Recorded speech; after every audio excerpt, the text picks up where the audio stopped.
Selain pemirsa, Istana memastikan cawe-cawe yang dilakukan Presiden Joko Widodo adalah untuk kepentingan bangsa dan negara.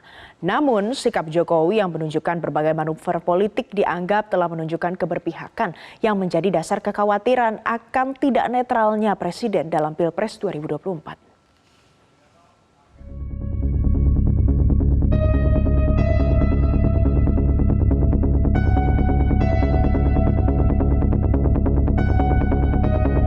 Ucapan Presiden Joko Widodo yang mengakui dirinya turut cawe-cawe mengundang respons dari berbagai pihak, termasuk Koalisi Perubahan untuk Persatuan. Calon Presiden Koalisi Perubahan Anies Baswedan mengungkapkan ada kekhawatiran yang muncul soal politik cawe-cawe Presiden Joko Widodo dalam kontestasi politik 2024. Anies menyebut sejumlah pihak khawatir akan tidak netralnya kepala negara dalam pemilu berdampak pada perlakuan tidak adil seperti penjagalan kepada kubu yang dianggap lawan. Ada yang mengungkapkan kekhawatiran tentang tidak netralnya penyelenggaraan pemilu. Ada kekhawatiran tentang caleg-caleg yang mungkin dapat perlakuan tidak fair. Partai-partai yang dapat perlakuan tidak fair. Rektor Universitas Paramadina sekaligus analis ekonomi politik Didik Jerakbini menyebut kekhawatiran akan tidak netralnya Presiden sangatlah beralasan. Pasalnya, sudah beberapa kali Presiden Joko Widodo melakukan berbagai tindakan yang menunjukkan keberpihakan. Mobilisasi politik berarti Anda tidak mengerti. Tidak, substansinya yang saya tadi bilang. Bukan, ya, itu adalah peristiwa politik, mengerahkan sumber daya.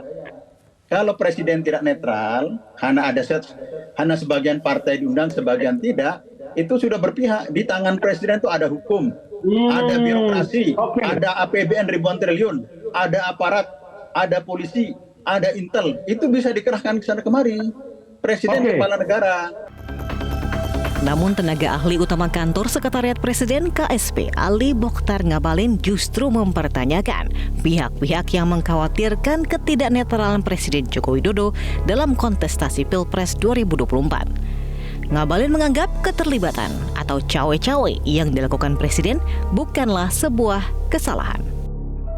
Itu sebabnya saya dari awal bilang kenapa kita paranoid, kenapa kita khawatir, kenapa kita takut. Semua orang bisa memberitakan perkara-perkara secara langsung dan tepat pada waktunya. Kenapa? Karena semua punya gadget. Dia punya handphone. Dia bisa menjelaskan ada kecurangan di mana-mana. Maka peristiwa yang terjadi dari Presiden Jokowi dengan ketua-ketua umum partai ini, apakah di musim pemilu? Apakah di musim kampanye? Apakah di musim jadwal-jadwal waktu yang diatur oleh KPU? Tidak, pemilunya masih lama, Zilvia. Kenapa kita paranoid? Pihak Istana menyebut Presiden ingin memastikan pemilu 2024 berlangsung secara demokratis, jujur, dan adil. Presiden juga disebut berharap pemimpin ke depan dapat mengawal dan melanjutkan kebijakan-kebijakan strategis seperti pembangunan IKN, hilirisasi, dan transisi energi bersih. Tim Liputan Metro TV.